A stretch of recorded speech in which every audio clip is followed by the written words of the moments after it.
आपसे बात करना चाहता हूं बहाली की मानसिकता रखने के बारे में। जीवन में हम सब नुकसानों के दौर से गुजरते हैं। वो परिस्थिति जहां लगता है कि जैसे हमसे कुछ छीन लिया गया है। कई बार ये दूसरे लोगों की मर्जी के कारण होता है। कोई दोस्त हमारा बुरा करता है, कोई जीवन साथी एक रिश्ते से निकल लेता है। अन्य बार ये हमारे चुनावों के कारण होता है। शायद हम गलत लोगों के साथ शामिल हो गए, बुरी आदतें डाल ली और टूटे सपनों का नतीजा मिला।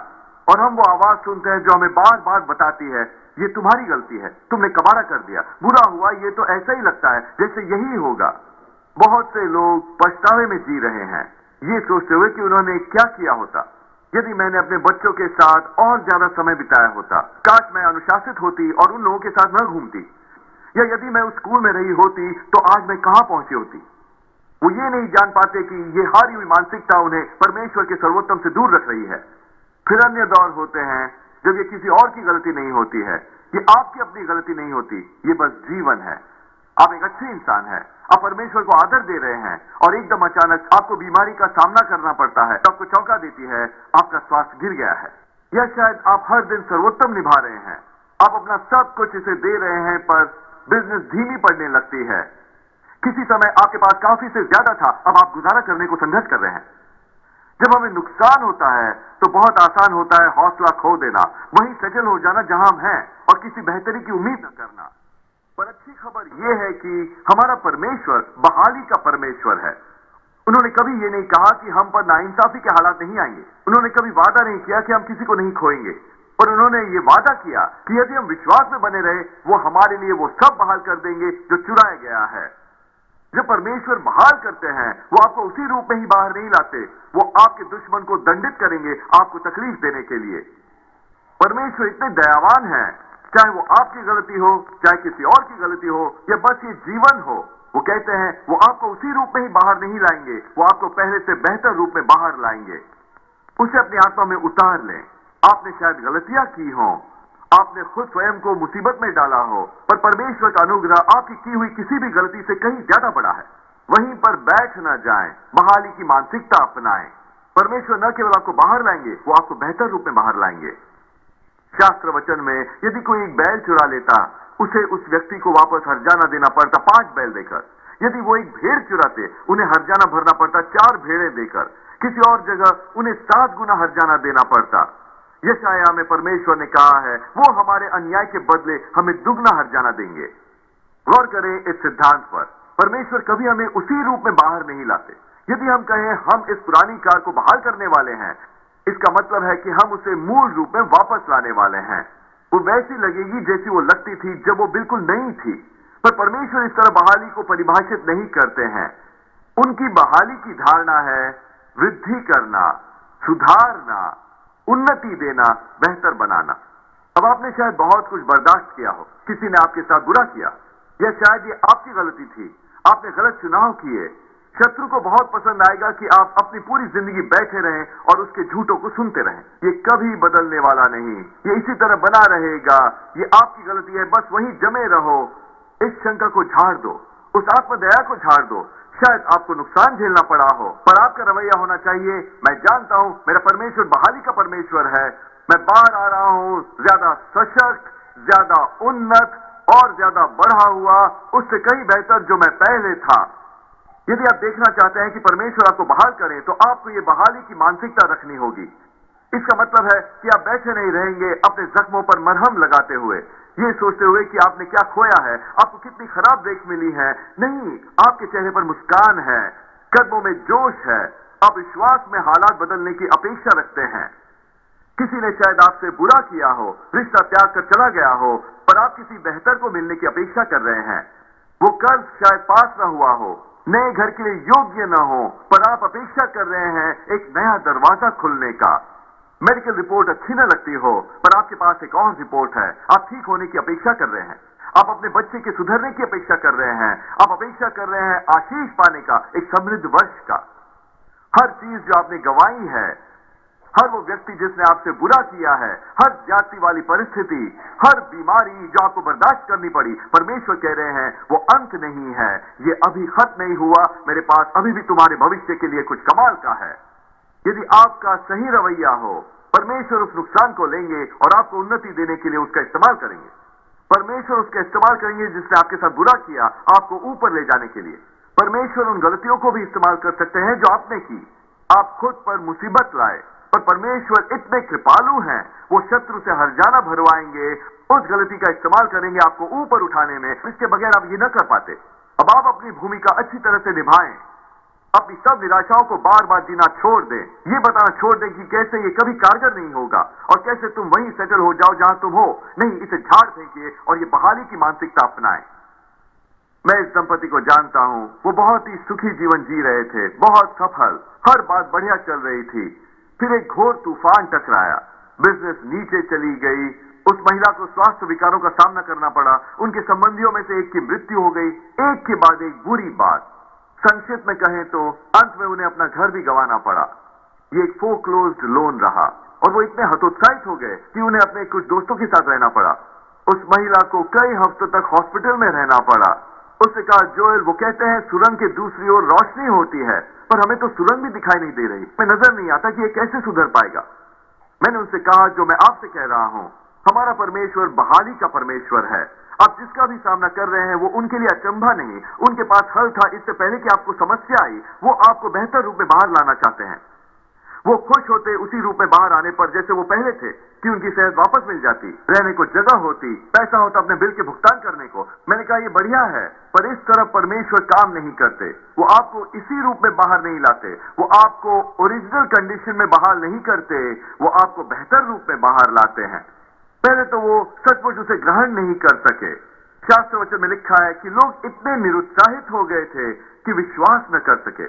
यदि आप सावधान न रहे, आप नेगेटिव विचारों को अपने दिमाग में देर तक चलने दे सकते हैं कि वो आपकी सोच में घर कर जाते हैं और हतोत्साहित होकर विश्वास नहीं कर पाते।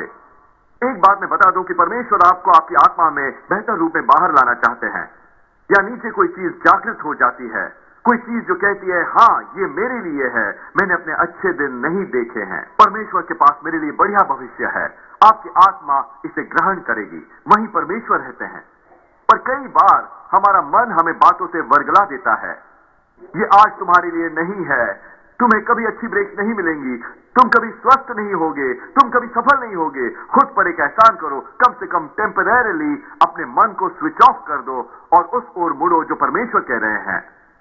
शायद आपको नुकसान झेलना पड़ा हो, पर परमेश्वर आपको बाहर लाने वाले हैं, बेहतर, उन्नत, बढ़ाकर, स्वस्थ, सशक्त, बुद्धिमान बनाकर, बजाय उसके जो आप पहले थे। इसे विश्वास से ग्रहण करो। मैं अंत में इस दंपति को यकीन दिला सका कि वो परमेश्वर से रजामंद हो जाएं और अपेक्षा करें कि अच्छी बातें होंगी। ये रात भर में नहीं हुआ, पर करीब 3 साल बाद मैंने उन्हें लॉबी में देखा। वो ब्रांड न्यू घर की तस्वीर लाए थे जिसमें वो शिफ्ट हुए थे। वो महिला रोए जा रही थी, इतनी आभारी थी। उसके पति ने नई बिजनेस शुरू की थी, वो ज्यादा सफल थी उससे जिसमें उन्हें नुकसान हुआ था। उनके 3 बच्चे थे। उनके पहले घर में 2 बच्चों को एक रूम शेयर करना पड़ता था। इस नए घर में हर बच्चे का अपना बेडरूम था, साथ ही एक स्पेयर गेस्ट बेडरूम भी था। उसने कहा, जोएल ये बेहतर लोकेशन पर है, हमारी बिजनेस के नजदीक है, ये एक बड़े क्षेत्र में है, प्लस इस घर पर हमारी पेमेंट कम है बजाय उस ओरिजिनल घर के जो हमने खो दिया। दोस्तों, परमेश्वर जानते हैं कि कैसे बहाल करना है। अब खुद को बातों से मना न कर लें उससे जो परमेश्वर करना चाहते हैं। आपको शायद एक नुकसान झेलना पड़ा हो, ये पीड़ादायी रहा हो, आप निराश हो सकते थे। नहीं, एक नया रवैया ओढ़ लें। ये खत्म नहीं हुआ जब तक परमेश्वर नहीं कहते कि ये खत्म हो गया, और परमेश्वर कहते हैं कि तुम्हें बाहर लाऊंगा, उन्नति देकर, बढ़ाकर, सुधार कर, उससे कहीं बेहतर जो तुम पहले थे। क्या आप पूरी विजन पा सकते हैं? देखिए, बहुत आसान होता है कठिन दौर में निराश हो जाना और नाराज हो जाना और वहीं सेटल हो जाना जहां आप हैं, किसी भले की अपेक्षा न करना। पर विश्वास इसी सब के बारे में तो है। आपको इस पर विश्वास करना होगा तब भी जब आप देख नहीं सकते। आपको परमेश्वर का धन्यवाद करना होगा तब भी जब आप शिकायत करना चाहते हो। आपको कहना पड़ता है, मैं जानता हूं ये आ रहा है, तब भी जब हर आवाज इसके खिलाफ हो, आपको बताते हुए कि ये कभी नहीं होगा। मैं बहुत से लोगों को जानता हूं जिन पर हरिकेन सैंडी का प्रभाव पड़ा है। आप दुखी, नाराज और आनंद रहित हो सकते हैं, पर यदि आप सही रवैया रखेंगे, परमेश्वर उसे लेंगे जो आपकी हानि के लिए था और उसे आपके लाभ में बदल देंगे। वो तूफान आपको पराजित करने के लिए था, पर परमेश्वर इसका इस्तेमाल करेंगे आपको उन्नति देने को। आप बाहर आएंगे बेहतर घर लेकर, बेहतर फर्नीचर के साथ, नए कारपेट के साथ, परमेश्वर बहाली की बिजनेस में है। खुद को बातों से मत वर्गलाइए। हर सुबह उठे। हे पिता, मैं आपका धन्यवाद करना चाहता हूं कि आप बहाली के परमेश्वर हैं। मैं लैस किया गया हूं शक्ति से इस लड़ाई के लिए। आपने कहा कि आप शत्रु से हरजाना दिलवाएंगे। मेरा ऐलान यह है, मैं बाहर आ रहा हूं और सशक्त और उन्नत। मैं बाहर आ रहा हूं और बढ़कर। मैं बाहर आ रहा हूं और बेहतर उससे जो मैं पहले था। यही सृष्टि की सबसे पावरफुल शक्ति को सक्रिय करने की इजाजत देता है। शायद ये रात भर में ना हो। परमेश्वर नहीं कहते कि यह मैं कर डालूंगा 24 घंटे में या 2 हफ्तों में या 7 महीनों में। परमेश्वर इस पर टाइम टेबल नहीं लगाते। वो बस कहते हैं सही मौसम में तुम काटोगे अगर तुम हिम्मत न हारे तो। जब आप किसी नुकसान से गुजरते हैं, जब आप सेटबैक झेलते हैं, परमेश्वर तुरंत एक सही मौसम तय कर देते हैं, एक नियत समय आपको हरजाना देने का। पर इस पूरे समय वो देख रहे हैं, वो क्या कह रहे हैं। क्या वो विश्वास करते हैं कि ये होने वाला है, या वो अभी भी इसके बारे में बात कर रहे हैं कि ये कैसे पलटेगा, या क्या वो निराश हो गए हैं और वहीं सेटल हो गए हैं जहां वो हैं। नहीं, आप ये परीक्षा पास करें पूरे दिन भर। हे पिता, धन्यवाद कि आप वापस बहाल कर रहे हैं वो सब चीजें जो मेरी हैं। एक युवक जो करीब 20 साल का था, उसने मुझे बताया कैसे जब वो बच्चा था उसे एक रिश्तेदार से दूसरे तक पास किया जाता था। असल में कोई उसे पालना पोसना नहीं चाहता था। उसे याद ही नहीं कि वो बचपन में हंसा और खेला हो। उसने कहा, जो मुझे लगता है जैसे किसी ने मेरा बचपन चुरा लिया हो। ये सोचना आसान है, खैर बहुत बुरा हुआ, मेरी बदकिस्मती, मैं उसके बारे में कुछ नहीं कर सकता। और परमेश्वर ने जोड़ की पुस्तक में कहा है, मैं उन वर्षों का बहाल करूंगा जो चुरा लिए गए हैं। परमेश्वर जानते हैं कि कैसे भरपाई करनी है आपके खोए हुए सालों की। नहीं, आप अपनी बचपन दोबारा नहीं जी सकते, पर आप अपनी बाकी की जिंदगी बना सकते हैं, इतनी फलदायी, इतनी परिपूर्ण कि आप उन सालों को मिस भी नहीं करेंगे जो आपने गंवाए हैं। आपको शायद लगे कि आपने सालों उस रिश्ते में गंवाए हैं जो कारगर नहीं हुए, पर परमेश्वर आपके जीवन में किसी ऐसे बढ़िया इंसान को ला सकते हैं, इतना मजे का, इतना दोस्ती भरा, इतना आकर्षक कि आप उन सालों को याद भी नहीं करेंगे जो आपने गंवाए हैं। आपने सालों एक नौकरी में लगाए होंगे जो अंत में किसी काम की नहीं निकली। आप ऊपर जाने के लिए मेहनत कर रहे थे, हालात वैसे नहीं निकले जैसे आपने उम्मीद की थी। अब यह बहुत ही बड़ी समय की बर्बादी लगती है। आपको दिखाई नहीं दे रहा आप वहां कैसे पहुंचेंगे जहां आपको पहुंचना है। नहीं, उन झूठों पर विश्वास न करें। परमेश्वर जानते हैं कि कैसे खोए हुए सालों की भरपाई करनी है। परमेश्वर बातों में तेजी ला सकते हैं। परमेश्वर आपकी राह में वापस अवसर ला सकते हैं जिन्हें आपने मिस किया, जो आपको सालों आगे धकेल देंगे। शायद ये पहली बार में ना हुआ हो, पर परमेश्वर हमेशा आपको दूसरा मौका देंगे। मैं इस व्यक्ति को जानता हूं, अपने जीवन के पहले 40 वर्षों में कोकेन का व्यसनी था। वो एक अच्छे परिवार से था, उसके पास बहुत से अवसर थे, पर उसने अपने विवाह का कबाड़ा किया, अपनी शिक्षा का कबाड़ा। उसने सोचा ये सब खत्म हो गया, पर आज वो अपने 50 वर्ष के अंत में है। वो बहुत सफल है, वो सुखी वैवाहिक जीवन बिता रहा है। वो वीकेंड पर हमारे लिए वॉलंटियर करता है। उसने कहा, जो मैंने सोचा भी नहीं था कि परमेश्वर मुझे दूसरा मौका देंगे। क्या हो रहा है? परमेश्वर वो साल बहाल कर रहे हैं। उसके बाद के दिन उसके पहले दिनों से बेहतर होने वाले हैं। हमारे परमेश्वर ऐसे ही हैं। वो जानते हैं कि खोए हुए समय की भरपाई कैसे करनी है।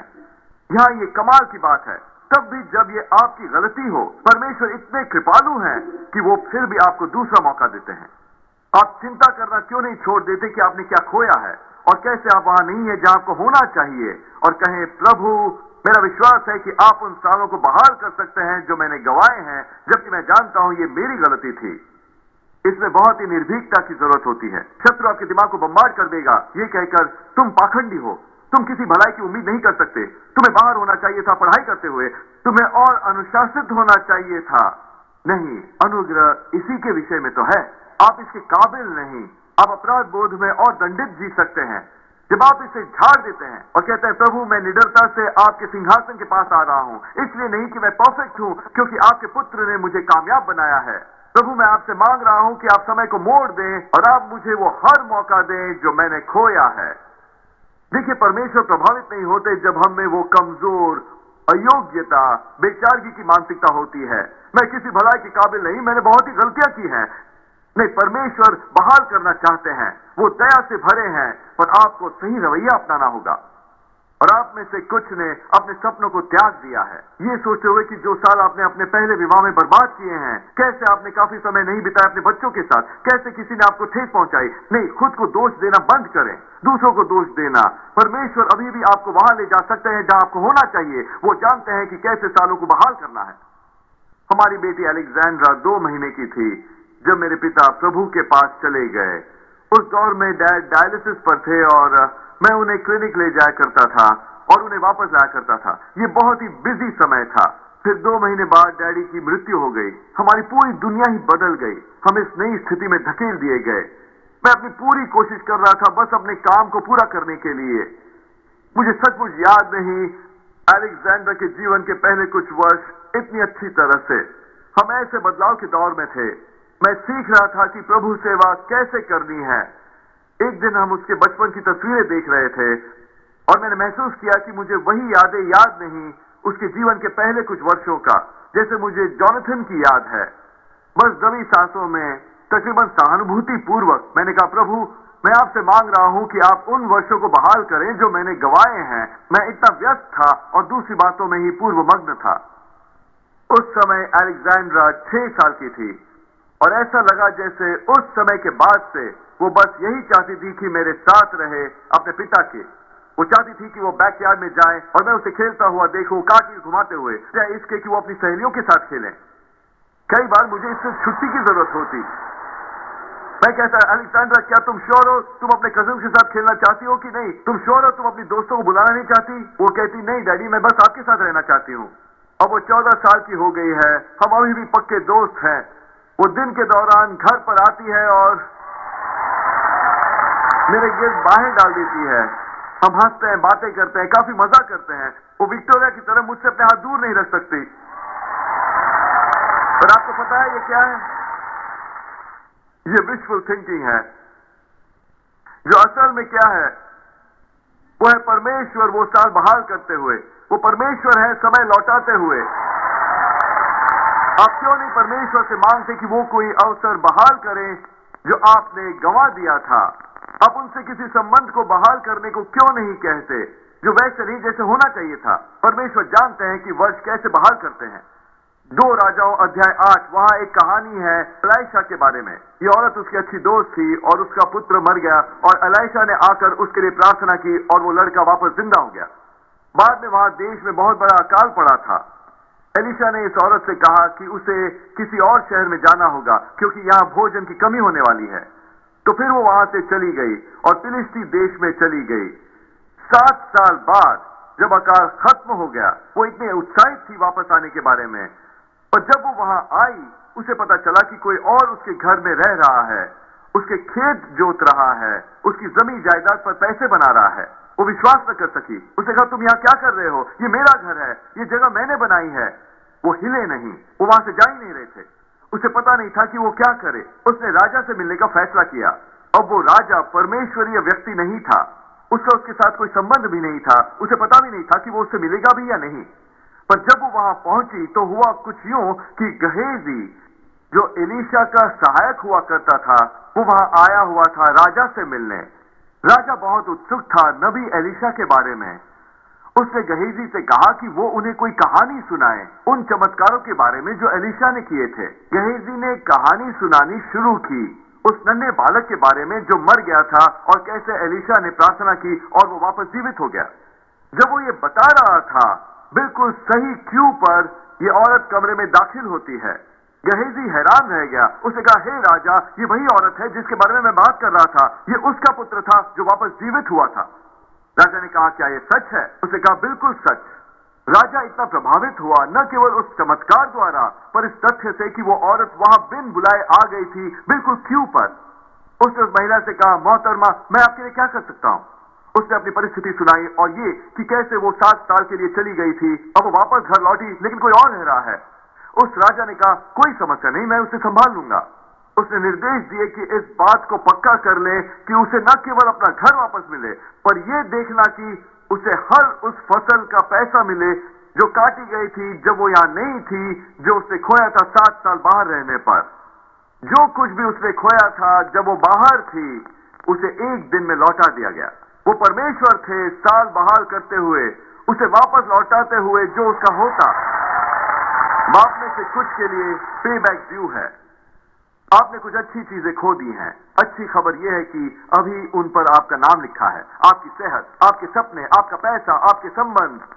यदि आप में ये बहाली की मानसिकता है, इस औरत की तरह परमेश्वर आपको हर्जाना दिलाएंगे उस हर चीज के लिए जो आपने गंवा दी है। परमेश्वर सालों के नुकसान की भरपाई कर सकते हैं सिर्फ एक अच्छी ब्रेक से। परमेश्वर संघर्ष और अभाव के 15 साल लेकर एक व्यक्ति से आप पर एहसान करवा सकते हैं जो उन 15 सालों की भरपाई कर देगा। आपको शायद अपनी सेहत में संघर्ष करना पड़ा हो, किसी रिश्ते में, आपके मन में कोई शांति नहीं है, अपनी आत्मा में ये उतार लें। ये पे बैक टाइम है। परमेश्वर बहाली शुरू करने वाले हैं उस हर चीज की जो आपकी होनी चाहिए थी। आप में से कुछ ऐसे बच्चे को पाल रहे हैं जो कठिन है। आपने शिकायत नहीं की, आप उससे प्रेम करते हैं, पर यह आपकी खुशी छीन रहा है, आपकी लगन। परमेश्वर आपको वापस देने वाले हैं। वो बिल्कुल जानते हैं कि आपका क्या था। वो आपको और अधिक शक्ति देने वाले हैं, अधिक आनंद। आपने शायद टेम्पररी मिस किया हो, पर आपको तैयार होने की जरूरत है। जो आपका था वो अभी भी आपके खाते में है और परमेश्वर इसे आप तक पहुंचाएंगे। आपको शायद काफी समय से कोई बीमारी झेलनी पड़ी हो, नौकरी पर आपसे अच्छा सलूक न किया गया हो, बहुत साल से किसी लत से जूझ रहे हो। आज आप उत्साहित हो, पे डे आ ही रहा है। परमेश्वर न केवल इसे पलट देने वाले हैं, वो हर चीज वापस आपके लिए बहाल करने वाले हैं जो आपकी होनी चाहिए थी। आपकी बाकी की जिंदगी और भी फलदायी होने वाली है, ज्यादा परिपूर्ण, उससे कहीं ज्यादा जो आपने सोचा भी ना होगा। यही कहा गया है भजन संहिता 66:12 में, हम आग और जल से होकर गए परंतु तूने हमको उबाल कर सुख से भर दिया। यही परमेश्वर करने वाले हैं आपके लिए। आप अकाल से गुजरे हैं, कठिन दौर से निकले हैं, पर आपने टेस्ट पास किया है। अब परमेश्वर आपको लाने वाले हैं एक बहुतायत के मुकाम पर ही नहीं, पर एक ऐसे मुकाम पर जहां है बहुत बहुतायत, महान आनंद, महान स्वास्थ्य, महान आमदनी। हमारा रवैया होना चाहिए, प्रभु मैं तैयार हूं, मैं जानता हूं ये पे बैक टाइम है। मैं बैठे नहीं रहने वाला हूं ये सोच रहा हूं कि मैंने क्या खोया है, किसने मुझे ठेस पहुंचाया, कहां मैंने मिस कर दिया। मैंने इस पर फोकस किया है कि आप बहाली के परमेश्वर हैं, आप दया से भरे हैं, आप जानते हैं मुझे क्या मिलना है और आपने वादा किया है आप हर्जाना भरेंगे और मुझे बहुतायत के मुकाम पर ले आएंगे। ये वो रवैया है जो परमेश्वर को बाध्य करता है बहाल करने को और खोए समय की भरपाई करने को, खोई सेहत, खोया वेतन और खोई विजय। एक बार पुराने नियम में एक शत्रु सेना ने इजरायलियों को घेर लिया था और उनकी फूड सप्लाई काट दी थी। इजरायली ऐसी ऐसी चीजें खा रहे थे जो सोची भी नहीं जा सकती थी। कुछ और दिन जाते तो वो यकीनन भूखमरी से मर जाते। नबी एलीशा वहां आया और कहा कल इसी समय तक यहाँ इतना ज्यादा भोजन होगा कि तुम ब्रेड खरीद सकोगे सिर्फ 1 पेनी में। राजा के असिस्टेंट ने कहा एलीशा तुम्हें क्या बात कर रहे हो, क्या तुम्हारा दिमाग खराब हो गया है? यदि परमेश्वर स्वर्ग की खिड़कियां खोल भी दे तो भी ये नहीं होगा। गौर करें, परमेश्वर ने कहा था बहाली आ रही है, ये कहीं जल्दी होगा जो तुम सोचते हो, ये उससे कहीं बढ़कर होगा जो तुम कल्पना करते हो। तुम एक बहुतायत के मुकाम पर आओगे। पर वो असिस्टेंट स्वाभाविक दृष्टि से देख रहा था। उसने स्टॉक रिपोर्ट चेक की थी, उसने अपनी बैंक स्टेटमेंट चेक की थी, उसने देर रात की खबरें देखी। ये असंभव है, ये किसी तरह भी नहीं हो सकता। पर वहां पास में ही शहर के बाहर 4 कोढ़ी बैठे थे। उन्होंने कहा हमारे पास खोने को कुछ नहीं है, वैसे भी हम मरने वाले हैं भूख से, चलो चलकर दुश्मन की छावनी में चलें और देखें कि क्या हो रहा है। जब वो चलने लगे परमेश्वर ने उनके कदमों की आहट को कई गुना बढ़ा दिया। वो ऐसे लग रहे थे जैसे एक बड़ी सेना आ रही हो। शत्रु की सेना डर गई और भाग खड़ी हुई, अपना भोजन छोड़ दिया और आपूर्ति से भरी वो पूरी छावनी छोड़ दी। वो 4 कोढ़ी अपने परिवारों के पास गए, इजरायलियों के पास, और कहा हमारे साथ आओ, वहां जरूरत से कहीं ज्यादा है। लोग इतने खुश हुए, वो इतने भूखे थे, वो शहर से बाहर भागे गए उस भोजन को लाने के लिए। उसका असिस्टेंट जिसने कहा था ये नहीं होगा, वो उस फाटक पर नियंत्रण कर रहा था। जब लोग इतनी तेजी से भाग रहे थे वो उनके पांव के नीचे कुचला गया और वो मर गया। उसने कहा था ये कभी नहीं होगा और उसके लिए वो पूरी तरह सही था, ये कभी नहीं हुआ। परमेश्वर आज कह रहे हैं वो बहाल करेंगे जो चुरा लिया गया था, वो वापस करेंगे जो आपने खो दिया था, वो आपको बहुतायत के मुकाम पर लाने वाले हैं। अब ये रही मेरी चुनौती, इस व्यक्ति की तरह न बने, मैं नहीं देख सकता कि कैसे होगा, मुझे कभी कोई अच्छी ब्रेक नहीं मिलती, मैंने बहुत बर्दाश्त कर लिया। ये आपको परमेश्वर के सर्वोत्तम से दूर रखने वाला है। आप में बहाली की मानसिकता होनी ही चाहिए। प्रभु, मैं सहमत हूं, ये पे बैक टाइम है। मैं आपका धन्यवाद करना चाहता हूं मेरा स्वास्थ्य बहाल करने को, वो शांति, वो खुशी, मेरे रुपए पैसे, वो धारणा, हर चीज जो मेरी है। इससे परमेश्वर काम पर लग जाते हैं। आप में से कुछ ने अपना विचार छोड़ दिया, जो पर गुजर रही है उसने आपको निराश किया है, और आज एक नया दिन है।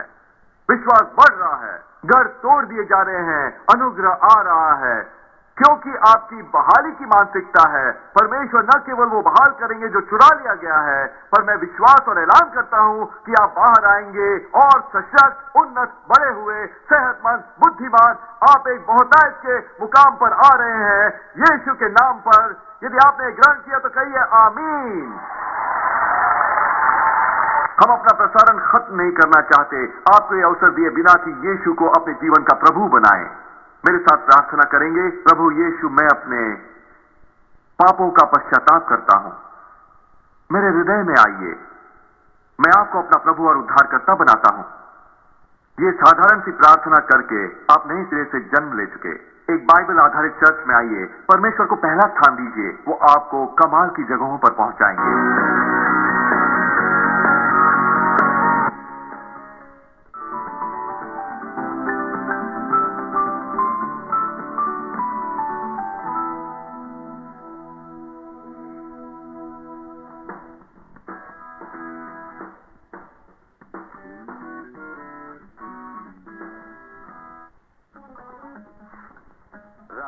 सूखरा मारा, तू गाड़ी चला बैठ के पीछा हो।